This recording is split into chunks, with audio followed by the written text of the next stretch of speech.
আসসালামু আলাইকুম। নওয়াবাসী, ঈদ মোবারক।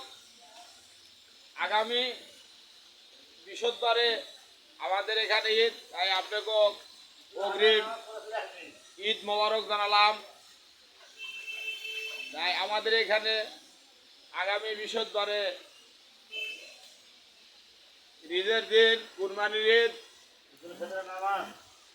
আপনারা ঈদুল ফিতরের নামাজ পড়বেন। তাই আমি আপনাকে ভিডিও দেখাচ্ছি দুবলহাটি বাজার থেকে। আপনাদের এই ভিডিওর যদি অবশ্যই ভালো লেগে থাকে আপনাদের মাঝে, অবশ্যই এই ভিডিওটা ভুল দেখে অবশ্যই আপনারা আবার এই ভিডিও লাইক, কমেন্ট, শেয়ার করে দিবেন আপনারা। আসসালামু আলাইকুম।